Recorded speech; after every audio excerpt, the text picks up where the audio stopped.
Meus amores, boa noite. Aí não vale, meu amor, primeiro entrar. Oi, Ale, Moniquinha, Vivi. Não vale, só tem suspeitos. Oi, boa noite, gente. Hi. Oi, Vivi, boa noite. A Vivi é overdose, né, Vivi? Oh. Manu, boa noite. Mamãe tá craque, viu, gente? Mamãe tá top já na dermato. Boa noite, Neia, tá joia? Mamãe, eu falei, mamãe tá top na dermato. Boa noite, mamãe. Tava comendo um cuscuzinho que mamãe trouxe pra mim, top, não foi, mãe? Muito bom, viu? Oi, gente, boa noite. Chicadinha Mi. Ei, Manu, que saudade. Obrigada, mãe. Boa noite.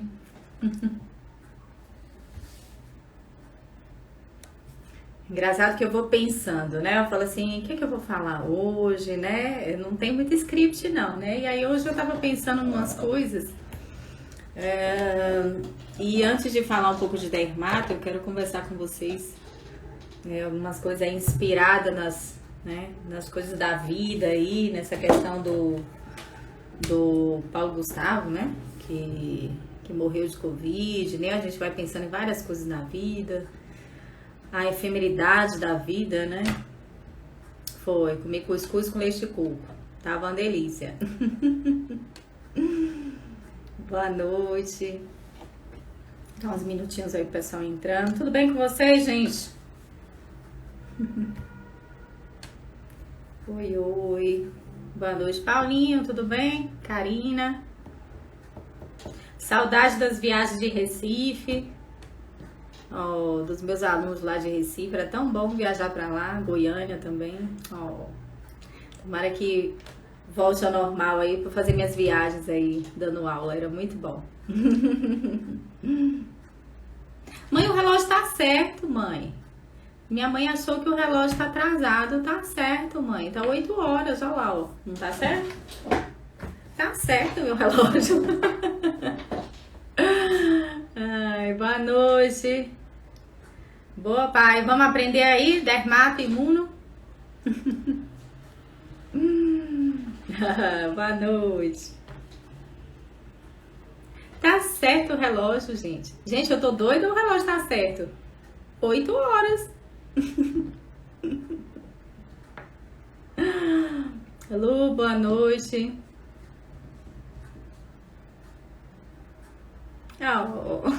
Aí não aguenta, aí você faz eu sorrir de novo.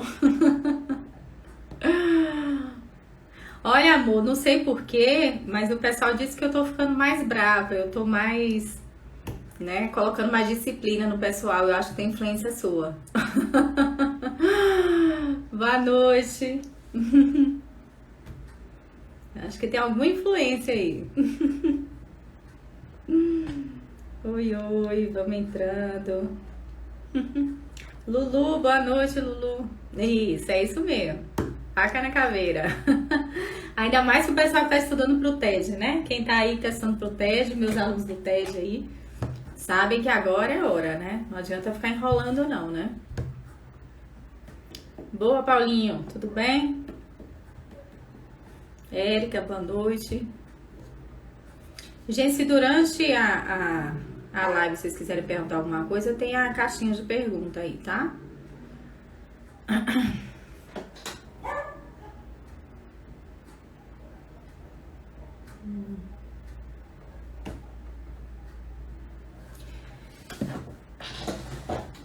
Tudo certo.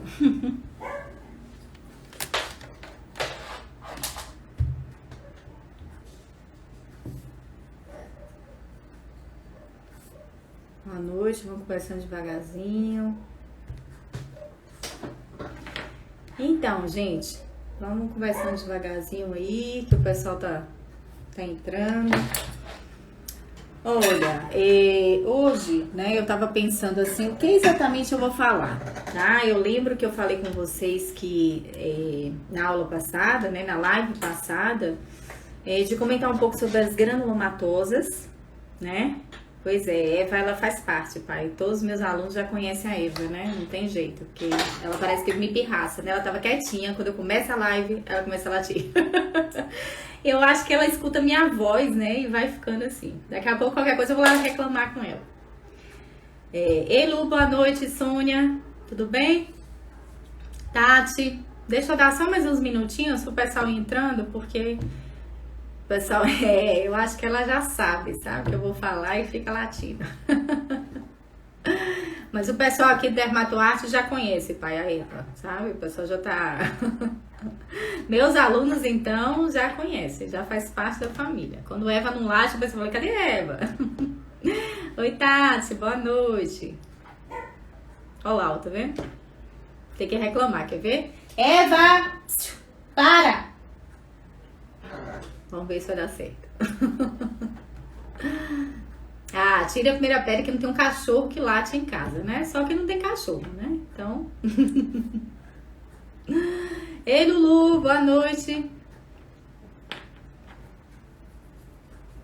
Então, vamos lá. Vamos conversando um pouquinho. Ver a gente. Vita Peron, né? Pois é. Pois é. Então, gente, é o seguinte. Vamos lá. Então, na live passada, para quem não assistiu, eu acredito que quem tá aqui, né, é o pessoal que bate ponto, né, e que eu anoto depois quem viu, quem não viu, para poder, né, ver se tá ok, né. Então, o pessoal aqui bate ponto.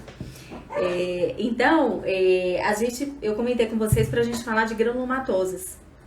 Mas, aí, ó, tá vendo? A Eber, minha aluna, olha lá, saudade sua e da Eva, tá vendo? Normal, gente. A Mari que entrou aí agora, a Mari e a Eva já deu latido aqui, tá? Sinal de vida, o pessoal já conhece. E aí, só que antes de falar um pouquinho da dermato em si, eu queria conversar um pouquinho com vocês sobre por que veio esse tema. Né? Então, quando eu falei com o Luiz, eu vou fazer umas lives, né, pra poder colocar no Instagram, pra poder, né, movimentar um pouco.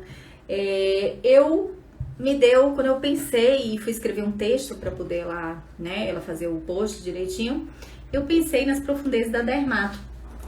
E aí, por que eu pensei nisso? Porque toda vez que eu tô estudando ou dando aula, e aí os meus alunos não me deixam mentir, eu sinto assim uma vontade imensa de que vocês entendam, né, de verdade, que vocês aprofundem o conhecimento da forma que eu estudo, então da forma que eu consigo entender, da forma que eu consigo aprofundar os estudos.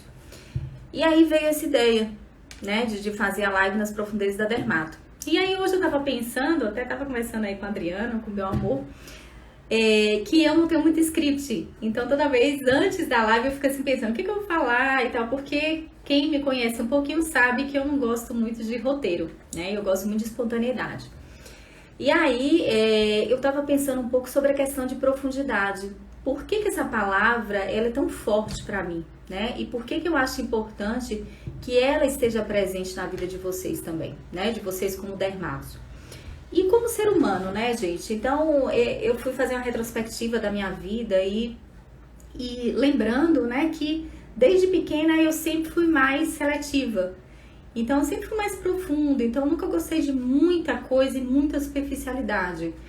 A minha história era de pouca coisa, né? Então, assim, ser seleta e ser mais profunda, né? Então, o que eu fazia com dedicação. Então, não era de muitas coisas, né? E toda vez na minha vida que eu procurei fazer muitas coisas, eu sempre acabei abandonando algumas.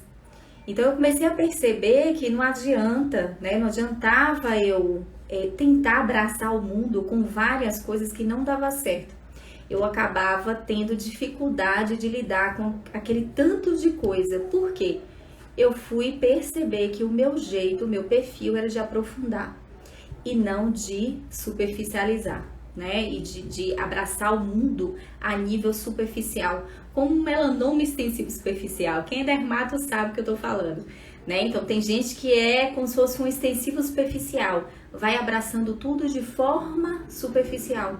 Mas eu percebi que se eu fosse um melanoma, né, fazendo uma analogia aí bem dermato, eu seria um melanoma nodular, onde eu abraço pouco, mas quando abraço é profundo. E por que eu tô falando isso pra vocês? Essa notícia aí da morte, né, do querido aí comediante, né, do Paulo, que morreu de Covid, eu vi que foi uma comoção imensa, né, pra todos, uma pessoa que trazia muita alegria pra gente. E aí eu fiquei me perguntando, né, por que essa pessoa impactou tanta gente? E aí eu fui percebendo que nós temos a capacidade de impactar quem passa na nossa vida. E Lívia, o que tem a ver com dermato? Tudo. Tudo tem a ver com dermato, né? Porque dermato é uma forma de você expressar o seu profissional. Mas a gente não é separado. Quem fala que o pessoal e o profissional é separado, não é verdade. Nós somos um só, né? Nós somos um conjunto. Então, eu não posso ser uma boa profissional e uma má pessoa, sabe? Entende? Não casa. Então, para a gente ser um bom profissional, a gente precisa ter, né, um impacto positivo na vida também. Isso que faz o profissional realmente, né, importante, um profissional sério, um profissional, né, amado, querido pelos pacientes, pelos colegas, e isso é que importa, né? E aí eu fui pensar que ao longo da vida é importante a gente impactar. E quando eu falo impactar, não é no sentido de ter milhares de seguidores, né? Então, o Paulo, ele não impactou as pessoas pelo tanto de seguidores. Quantas pessoas têm muitos seguidores e não impactam nada, né? E passam a sua existência aí simplesmente, né, ostentando e tá tudo bem e a gente não é impactado em nada por essas pessoas. Então, eu comecei a perceber que eu gostava de impactar pessoas, né? Mas não no sentido de aparecer, de brilhar, não, no sentido de iluminar. E aí eu comecei a ter um feedback importante na minha vida, né, de que estava no caminho certo. E hoje, quando eu estudo a dermato, por que eu tô falando isso? Porque quando eu estudo e quando eu dou aula, é na profundidade. Então eu não consigo fazer as coisas na superficialidade. Tá? Então o que eu quero trazer para vocês, quando eu coloco o tema das profundezas da dermato, é trazer a profundidade para a vida de vocês como dermato.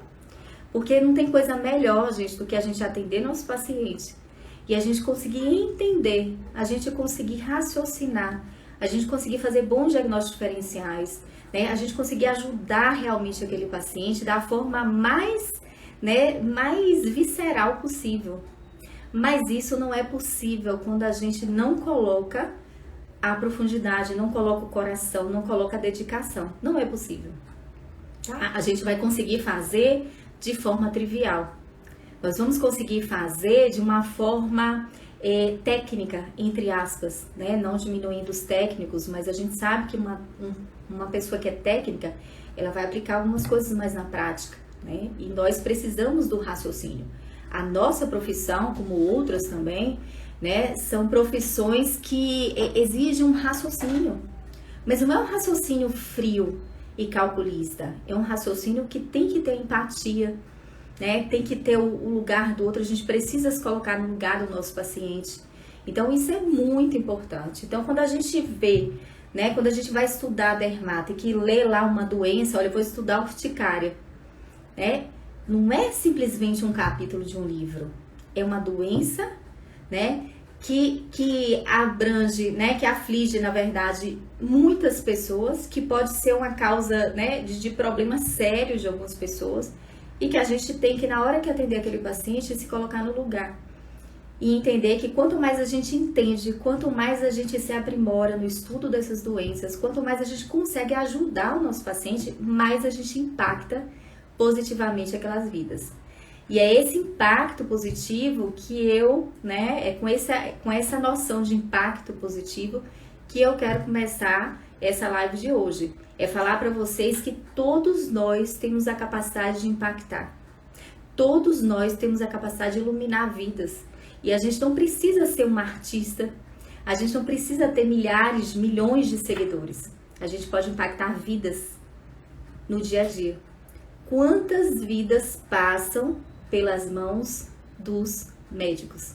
né? E todo mundo que hoje é dermato começou como clínico, né? Quantos plantões eu dei na minha vida e quantos plantões vocês dão ou já deram na vida, né? Quantos atendimentos vocês já fizeram ou fazem, né? Eu tô, né, arrumadinha assim, mas eu tenho quase 20 anos de dermato, ou de formada, né? E eu tenho quase 12 anos de dermato, né? Eu fiz a pós em 2007, 2008. Então é muito tempo, é muita vida que passa por nós, né? E que às vezes pode ser uma coisa simples, como uma micose, até coisas gravíssimas, né? Pacientes graves com pênficos, doenças autoimunes, lúpus, doenças muito graves. E aí eu lembro que eu até contei pro Adriano recentemente que eu voltei a atender por um pouco tempo na pandemia, e aí atendi uma paciente que tava, assim, muito triste, e ela é uma paciente um pouco mais velha que eu, né? Eu tenho 43, ela devia ter uns 47, mais ou menos. E ela tava muito triste, assim, autoestima péssima, porque ela tava com as mamas muito, muito flácidas. Ela fez uma bariátrica e ela emagreceu muito, e ela foi com o esposo, e a mama dela, tadinha, virou um saquinho flácido, né? Então tava assim, tipo, lá embaixo. E ela tava muito triste, e ela, assim, quase chorou na consulta, né? E, gente, sinceramente, a única coisa que ela foi me pedir era um relatório para dizer que ela tinha essa questão que estava impactando, para eu dar um relatório para ela conseguir uma consulta, né? Conseguir que o cirurgião plástico do convênio, alguma coisa assim. Então ela precisava de mais de um relatório para tentar fazer a cirurgia. E na verdade, assim, essa paciente assim foi incrível, porque ela ficou uns 40 minutos comigo no consultório. E eu tenho certeza que foi uma vida impactada. Ela saiu assim com uma outra autoestima, sabe? Assim, eu conversei bastante com ela e tal. Então, na verdade, o meu conhecimento de dermato ali foi pequenininho. Eu praticamente não usei os meus conhecimentos de dermato, né? Mas a gente usa outras coisas. Então, nem sempre para ser médico, a gente, né, a profundidade é apenas o conhecimento. A gente sabe que para ser um profissional bom, de excelência, o conhecimento é fundamental, mas não é suficiente, né? Ainda mais para nossa profissão, que a gente lida com vidas e lida com vidas, né, que precisam, que estão precisando. Ninguém vai no médico, raras exceções, né? Ninguém vai no médico, olha, eu tô ótimo, vim aqui visitar o médico. Raras exceções vão lá fazer um check-up, mas a maioria vai porque tem alguma queixa, né? Não tá legal por algum motivo, ou tá preocupada com alguma coisa, né? Então é a nossa capacidade de impactar as vidas diárias, as vidas no dia a dia. E hoje eu não tô atendendo, hoje eu tô temporariamente afastada, né? E morro de saudade dos meus pacientes, mas foi uma opção que eu fiz. E hoje eu tô dando aula, mas eu fiz a opção de impactar os alunos. E aí hoje é muito bom porque assim, essa live podia estar cheia de gente, sabe? Podia ter uma visualização enorme, mas sinceramente, quando você ouve um feedback de alguém que foi impactado positivamente por algo que você falou, por algo que você ensinou, isso é que conta. Então não se preocupem com números, né, na vida, não se preocupem com qualidade.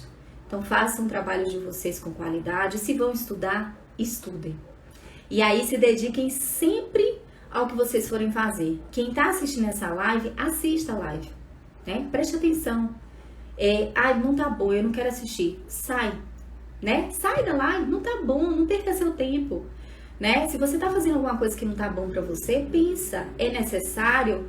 Não. Então faz outra coisa, faz algo que faz seu coração vibrar, né? Faz algo que lhe dá paixão, que você possa se dedicar, né? Então a mensagem dessas lives todas, né, que na verdade eu quis passar é que eu não consigo simplesmente ensinar conhecimento, né? Acaba assim, eu sinto a necessidade de falar algumas coisas, e acho que isso é importante.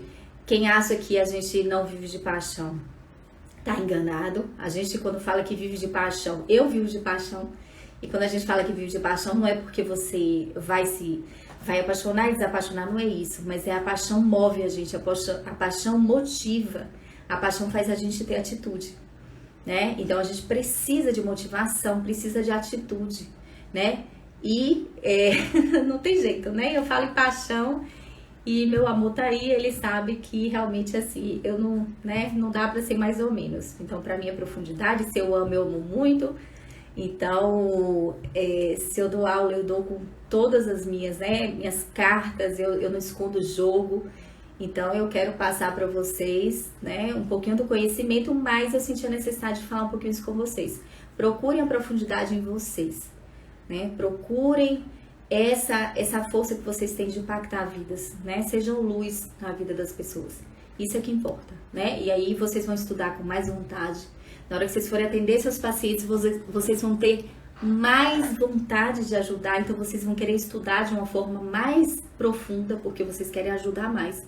Isso só vai levando a gente para um caminho de muita luz, muito conhecimento, né? E muito impacto positivo na vida, né, de cada um que passa por nós. Seja um amigo, seja um amor, como o meu Adriano, seja a família, seja seus amigos, seja um vizinho, seja um estranho, né? Qualquer um, você consegue impactar positivamente, tá? Então vamos começar aí a dermato em si. Quem me conhece sabe que não dá para desvencilhar, né, a parte humana aí da parte, né, de conhecimento. Então vamos lá. Vamos falar um pouquinho hoje, né, das granulomatoses. Então, nas lives passadas, eu tentei fazer uma conexão para vocês entre a imuno, então vamos lembrar das células, entre a patologia e entre a clínica, né? E antes de falar das granulomatosas, eu vou lembrar algumas coisas para vocês, que ontem a gente teve uma aula do ambulatório virtual e foi bem legal, porque a gente teve uma colega querida que foi paciente, né? E ela se predispôs a ser paciente e ela realmente, né, ela tinha lesão, ela estava com um quadro de urticária e aí ela foi paciente no nosso ambulatório virtual, né? Então a gente teve uma paciente ao vivo e foi muito bacana porque a gente discutiu o caso dela. E aí acabaram surgindo alguns temas pra gente discutir. E aí uma das coisas que eu percebi é que muita gente ainda tem um pouco de dificuldade na imunologia, né? Então ainda é pedra no sapato de muita gente. Então eu queria falar algumas coisas para vocês aqui da imuno que eu acho importantes pra gente até entender as outras coisas.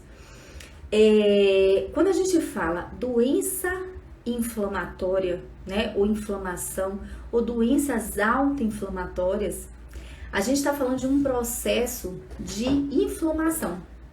E quando a gente fala em inflamação, até o leigo, né, sabe o que é inflamação. Então, se eu perguntar aí a alguma pessoa que não é da área de o que é inflamação, todo mundo vai ter algum conceito para falar, né?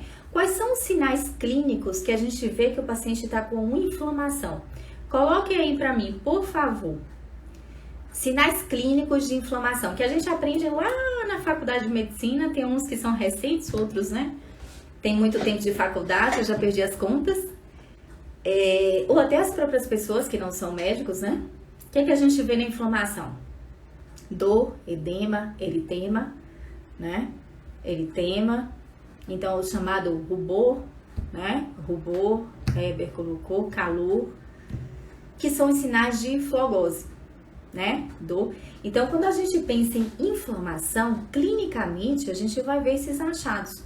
Dor, eritema, é uma coisa que a gente aprende na faculdade de medicina, né? Vermelhidão, olha lá, o meu pai não é dermato, mas ele tá ligado, é inflamação.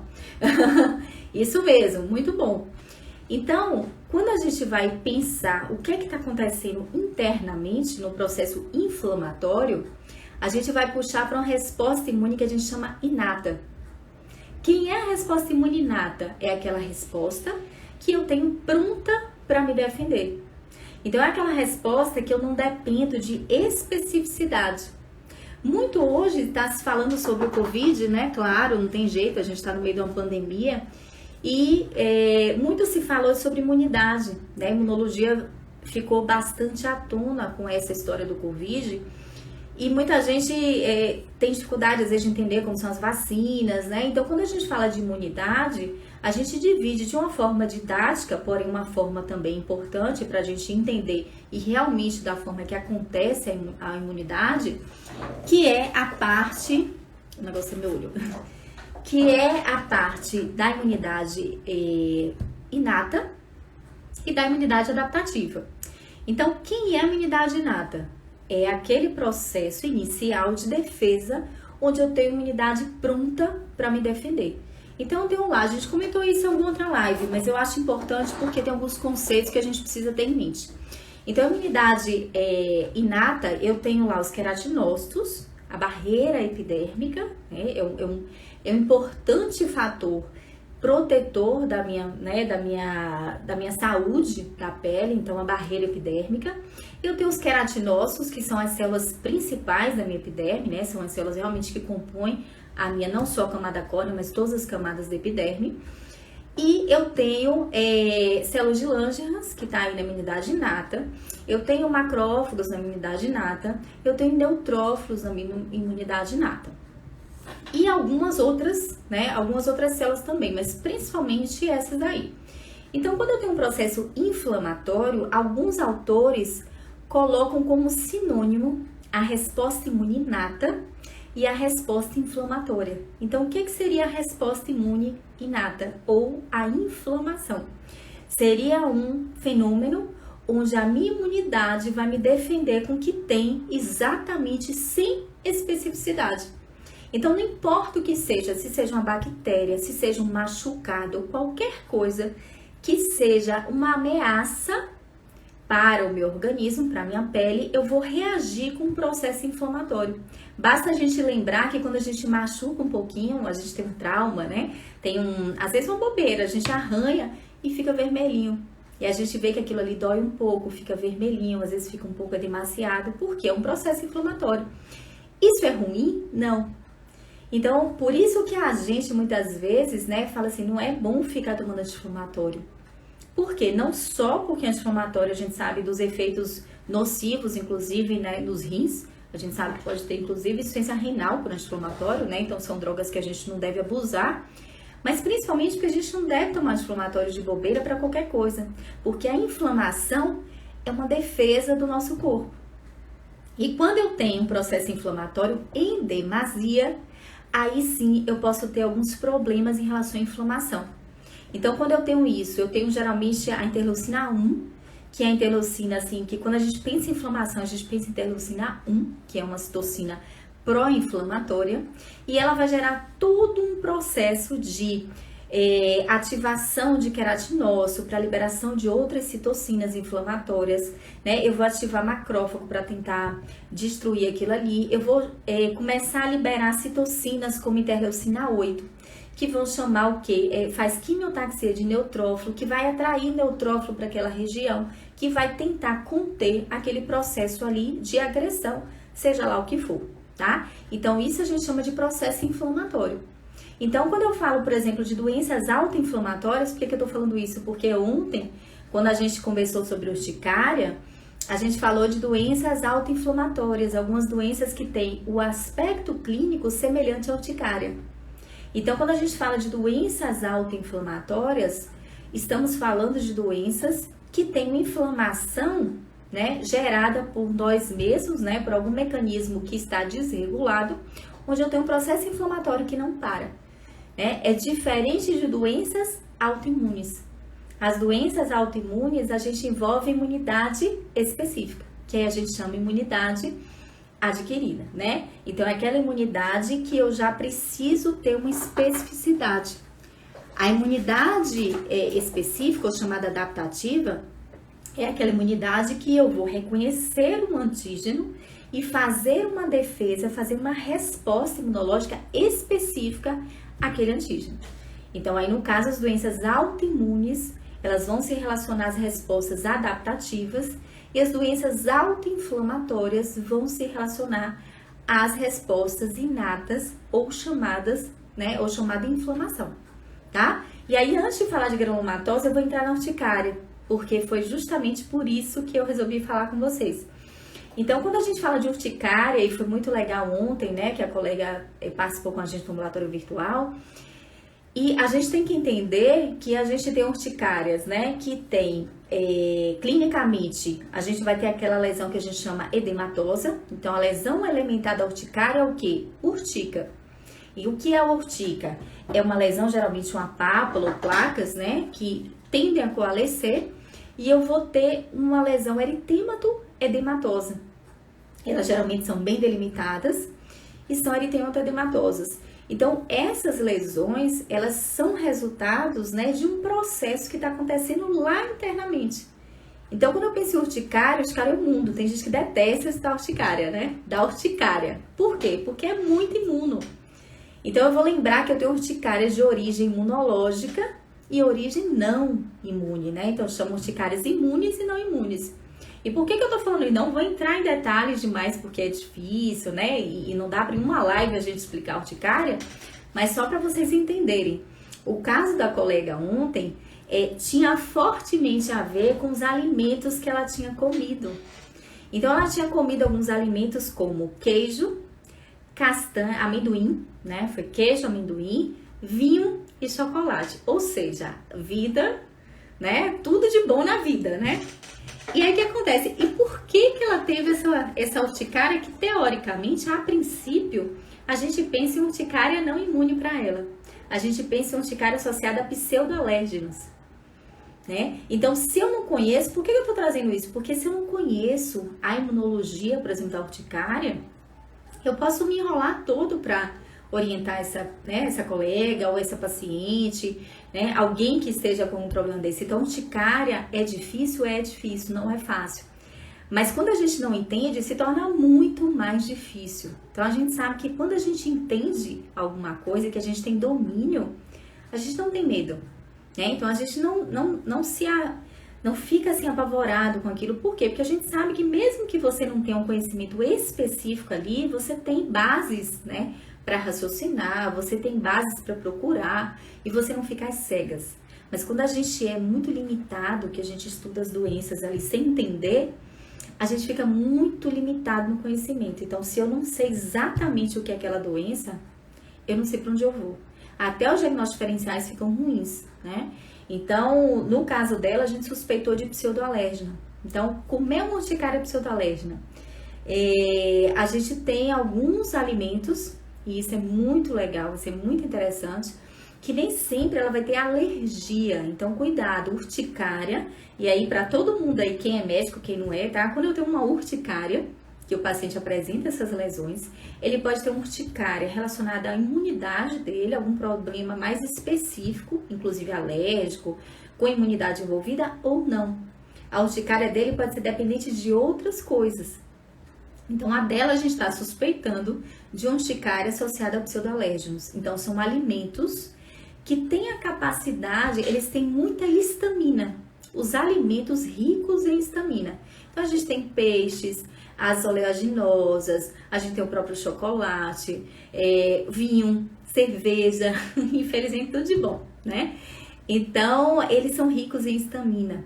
E a gente tem uma enzima, né, que faz parte, que a gente tem essa enzima chamada diamino-oxidase. Alguns alimentos, aí a gente tem duas opções. Ou eu como esses alimentos em demasia, então vamos lá que ela juntou tudo, ela contou que era Páscoa e tal, e ela comeu isso tudo. Então tomou vinho, comeu chocolate, né, comeu amendoim, queijos. Então ela comeu em demasia alimentos ricos em histamina. E a histamina, a gente sabe que é uma substância que é responsável pelos sintomas, né, pelos sinais clínicos da urticária. Então, a histamina dá vasodilatação. A histamina faz, quando eu tenho o vaso dilatando, eu libero plasma do vaso, então eu tenho um edema no local. Eu tenho uma vasodilatação e a vasodilatação faz eu ter um eritema. Então, eu olho para a lesão da urticária e eu vejo um eritema. Então, esse eritema é por conta da vasodilatação, né?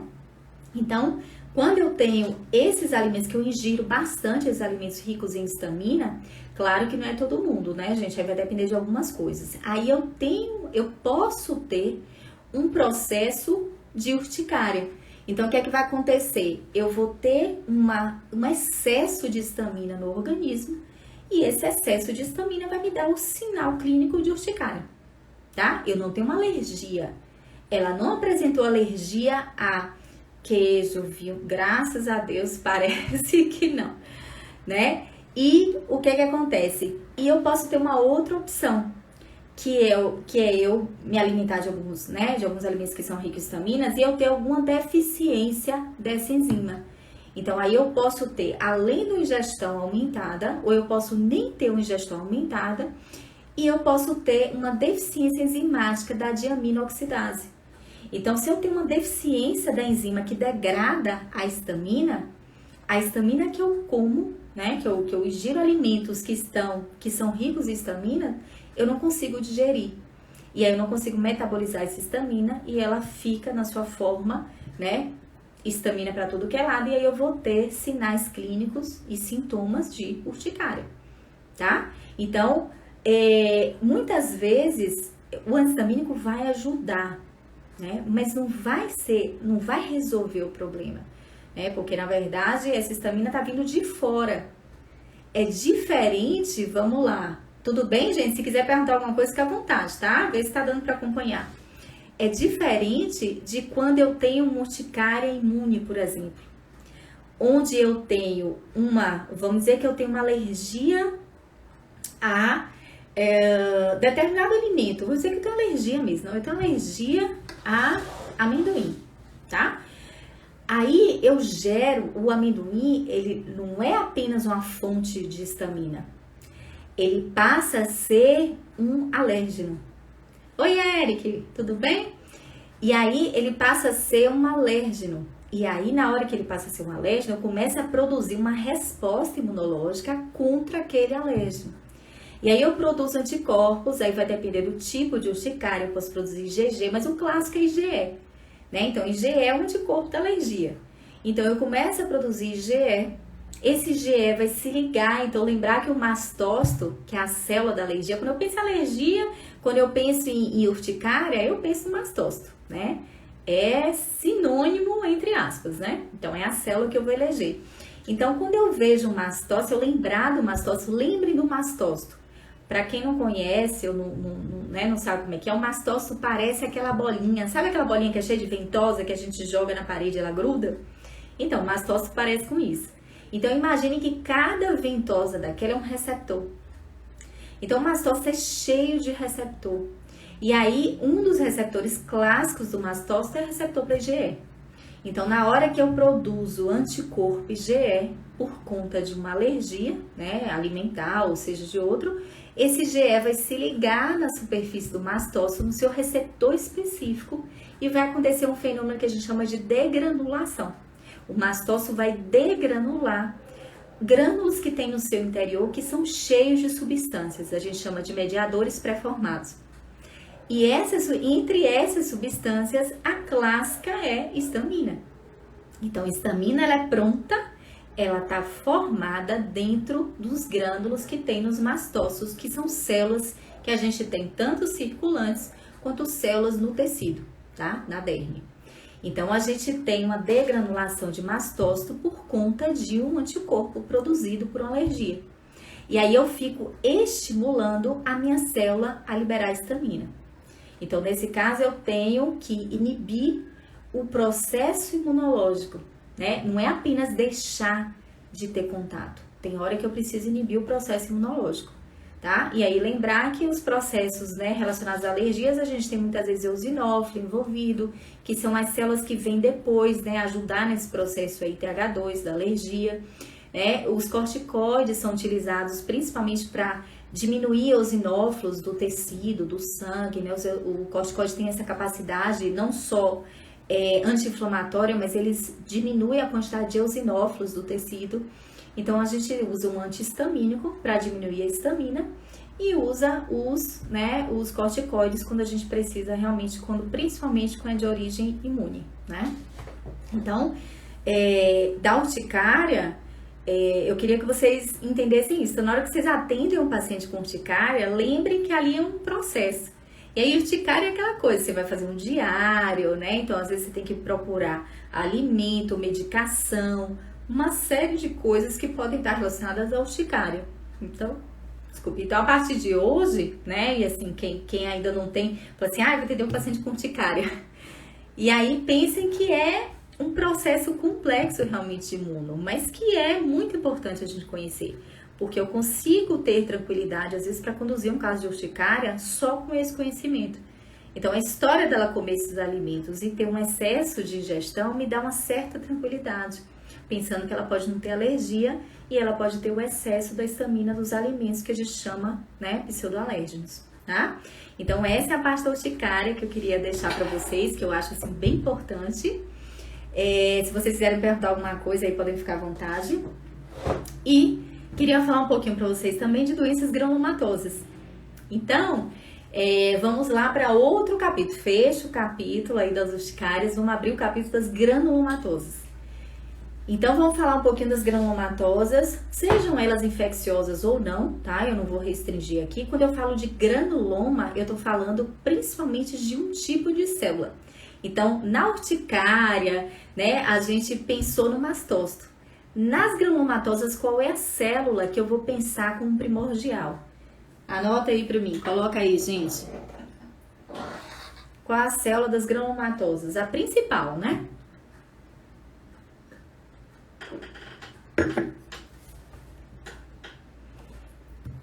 Cadê? Qual é a célula das granulomatosas? Vamos lá. Se tá assistindo, tá assistindo. Olha lá. Vou anotar, viu? Deixa eu ver. Ale, Luana, Vivi, as minhas alunas, né? Que batem ponto. Quais são quem é a célula principal das granulomatosas? Só vou explicar se vocês escreverem. Oba, sabia que a Luana... Isso, muito bem. Isso aí, macrófago, tá? Então, macrófago, muito bem, minhas meninas aí, ó. Então, macrófago é a representação clássica de um estiócito, né? Então, quando a gente fala lá infiltrado linfoestiocitário, a gente está falando geralmente de infiltrado de linfócito e estiócito relacionado ao macrófago, né? Então, quando eu falo de granulomatosas, muito bem, meninas, ó, a Dutra aí, ó, oi Mari. Então, quando eu falo de granulomatosas, eu tô falando de doenças que tem como célula principal o macrófago, tá? E o que é importante pra gente nas granulomatosas? Por que eu tenho que entender isso? Que célula que é? Basta saber o que é hanseníase, tratar hanseníase, né? Sarcoidose, granuloma anular, tem um tanto de doença granulomatosa, né? Seja ela infecciosa ou não. E o que é importante pra gente? Bom, o importante mesmo é saber as respostas imunológicas. Porque para eu saber que é um granuloma, eu preciso entender de onde vem esse granuloma. E toda vez que eu vejo uma patologia, né, onde eu vejo granuloma, automaticamente eu tenho que lembrar o que gerou aquele granuloma. Então, quando eu vejo a minha lâmina lá bonitinha com infiltrado linfoestiocitário, né, eu vou lembrar, opa, que resposta é essa, né, que tem esse infiltrado? Bom, eu posso ter muito macrófago e não ter resposta granulomatosa, tá certo? Então, a primeira coisa que a gente tem que lembrar é que o macrófago é uma célula que tá ali para fagocitar tudo que ele vê pela frente, né? Macrófago é uma célula de natureza fagocitária, né? Fagocítica. Então, quando eu vejo muito mastócito, eu preciso saber qual é o arranjo, se tem granuloma, resposta granulomatosa ou não. E aí, muito bem, Ale, então quando a gente fala de doenças granulomatosas, a gente está falando de uma resposta imunológica chamada TH1. E a resposta TH1 é aquela resposta que eu tenho macrófago ativado. Então, é importante eu saber imuno muito, porque eu entendo que na hora que eu vejo uma lâmina lá, ou que eu vejo um paciente de hanseníase ou de sarcoidose, que eu vejo uma lesão infiltrada, e que eu penso que é uma lesão granulomatosa, porque a gente tem a clínica, né, a dermatoclínica, a lesão elementar das doenças granulomatosas são eritemato-infiltradas.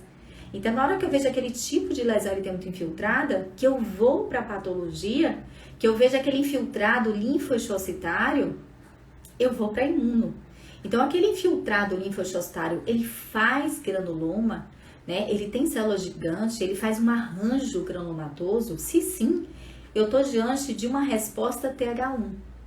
E por que é importante? Porque muda tudo. A resposta TH1 é uma resposta excelente para agentes intracelulares.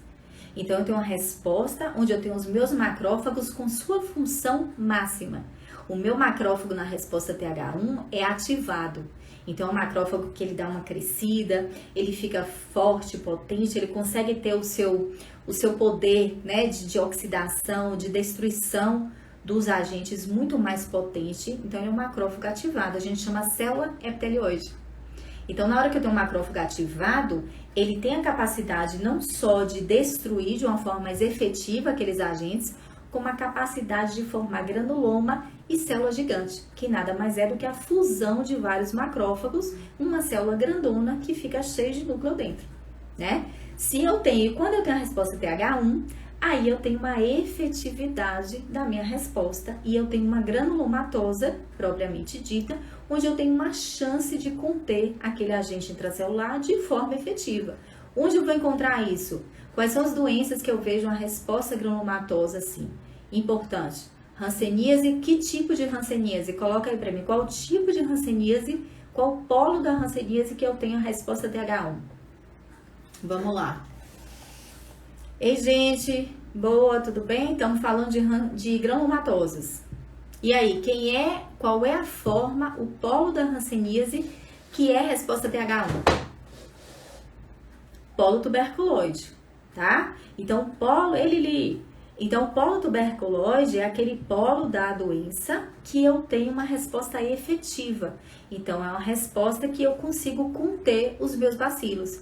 E como que eu vou ver isso na patologia? Eu vou ver um monte de linfócito, porque é a resposta adaptativa, né? Então, ver um tanto de linfócito aí nesse processo. Aí eu tenho um tanto de macrófago, e esses macrófagos se arranjando como se fosse um arranjo perivascular, perineural e periaxial, que a gente chama de um arranjo clássico de salsichões, que a gente brinca, né? Que é um arranjo, às vezes ele é horizontalizado, às vezes ele é mais verticalizado ou transversal, porque depende do corte da lâmina, e eu vou ver esse arranjo típico da hanseníase tuberculoide. Mas, em outras doenças granulomatosas, como a lei colocou aí, né, granuloma anular, a própria tuberculose, né, a gente tem sarcoidose, necrobiose lipoídica, são doenças também granulomatosas, a gente pode ter outro arranjo de granuloma.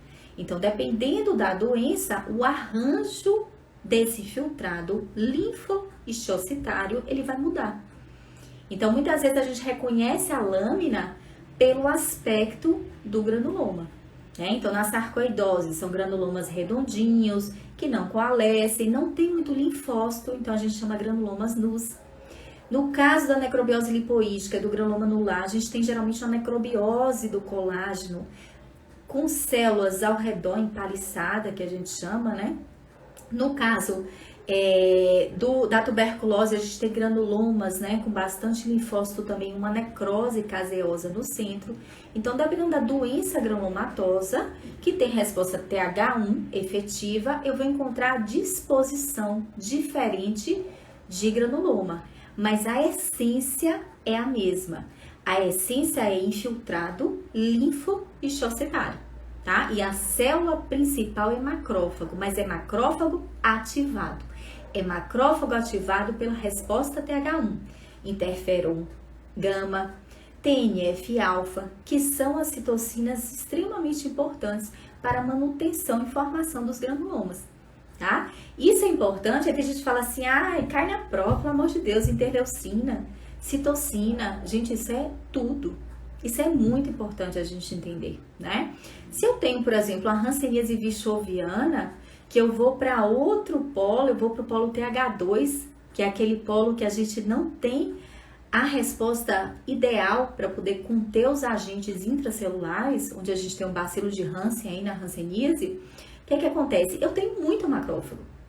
Então, lembrem que o macrófago é uma célula que, se ela estiver ativada, ela está na resposta TH1. Mas eu posso ter um monte de macrófago, como é o caso da hanseníase vichoviana, e como é a minha lâmina da vichoviana. É um mar de macrófago cheio de bacilo dentro. Então, eu tenho uma coisa chamada célula de Virchow, ou macrófago espumoso. O que é a célula de Virchow? São macrófagos que não estão ativados, portanto, eles não têm a capacidade de agressão ideal, então eles não conseguem matar os bacilos, então eles ficam células que não têm a capacidade nem de formar granuloma e nem de destruir os bacilos, então eles só fazem fagocitar. Então eles começam a fagocitar um monte de bacilo E esses bacilos ficam vivos dentro dos macrófagos, porque esses bacilos são agentes intracelulares. Então, eles ficam vivinhos dentro do macrófago, né?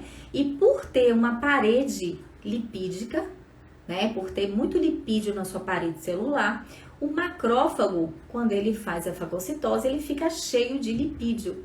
Então, o macrófago fica espumoso, a gente chama, né, como se fosse um macrófago espumoso. A célula de Vishov não é específica da hanseníase, né, vichoviana, porque a gente encontra em outras doenças macrófagos espumosos. Então, a gente vai encontrar macrófago cheio, abarrotado de bacilo, vivo, e um mar na derme. Então, eu não vou ter mais aquele arranjo bonitinho.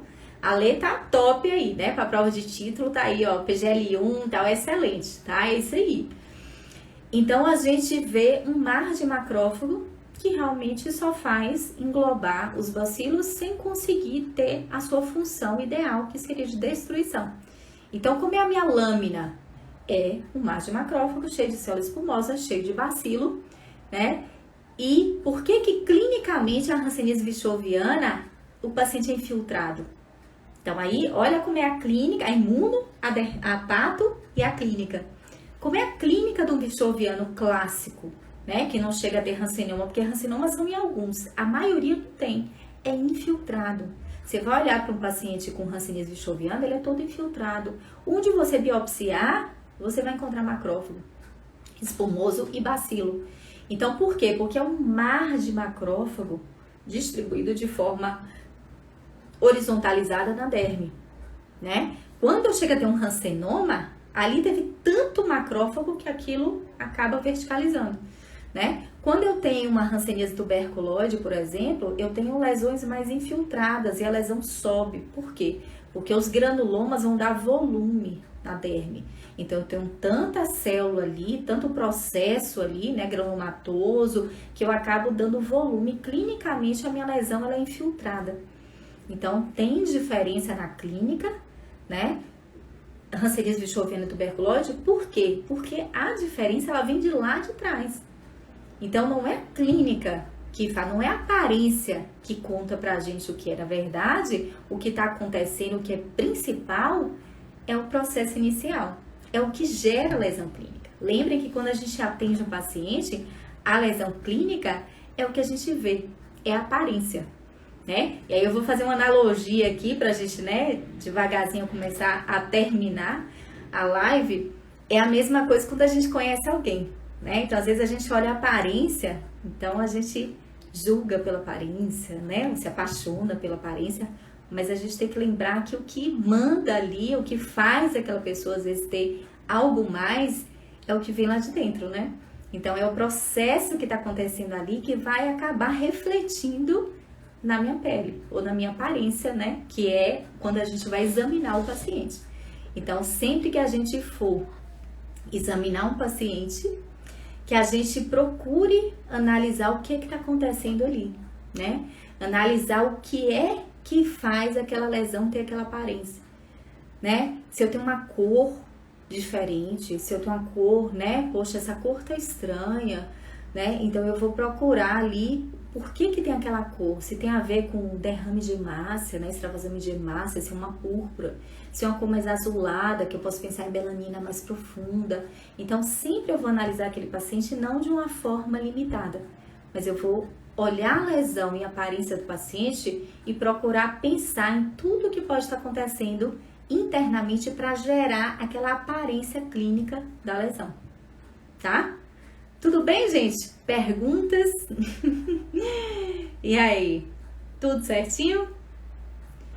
Então, gente, olha, é muito difícil, assim, em uma hora, né, a gente falar, assim, porque é muita coisa, né? Eu fico pensando, assim, quais são os temas, né, que eu iria falar. Então, quando eu escolhi, o pessoal que entrou depois aí, quando eu escolhi esse tema, né, nas profundezas da dermato, eu queria realmente mostrar que é possível a gente entender, né, mais profundamente, a gente ir para as bases da doença, né, e não ficar apenas superficial, naquelas lesões clínicas, porque às vezes as lesões clínicas são parecidas. Então, se a gente vai buscar a origem da doença, o que é que gera aquela lesão, né, quais são os diagnósticos diferenciais de uma forma mais profunda, a gente consegue entender melhor e a gente consegue raciocinar melhor e a gente consegue, que é o que a gente quer como médico, né? Que é dar um tratamento e uma conduta adequada, né? E correta para o nosso paciente. Então, o fato da gente estudar de uma forma mais intensa, mais profunda, com mais carinho, aprendendo e entendendo, vai refletir no que a gente falou no início, na impactação de vidas, né, que a gente pode ter. Então, eu sugiro, né, quem tá aí me conhece, quem são meus alunos, né, quem tá aí comigo sempre, eu sugiro que vocês realmente estudem com vontade. Escolham o que vocês querem, né? Então não fiquem se espalhando como melanoma extensivo superficial. Que escolham, se fosse para ser um melanoma, seja um melanoma nodular. Aprofundem, né? Não fiquem, hoje é muita informação, a gente fica doida, faz curso disso, curso daquilo, né? Então escolham, olha, eu gosto disso. E se aprofundem e consigam entender, né? Consigam saber, ter segurança no que vocês estão lidando, né, para que vocês possam realmente fazer a diferença na vida de cada um. Seja aí poucas pessoas ou, né, em muitas pessoas, né? E essa live aí foi realmente inspirada na morte do, né, nosso querido Paulo aí, né, um comediante aí, uma pessoa que fez bastante, né, impactou bastante e positivamente. Então, que sejamos pessoas que impactemos positivamente a vida de cada um, tá? Eu vou agradecer, um beijo para vocês, tá certo? Tô sempre à disposição, qualquer coisa. E fazer a propagandinha. Quem for fazer o TED, tamo junto aí no intensivo.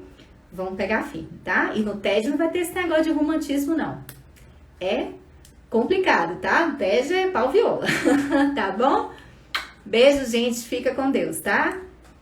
Um abraço para todos. Beijo, beijo. Tchau, tchau. Obrigada, meninas. Beijo, beijo, beijo. Oh, te amo, amor. Beijo. Tchau, papai e mamãe. Beijo. Tchau.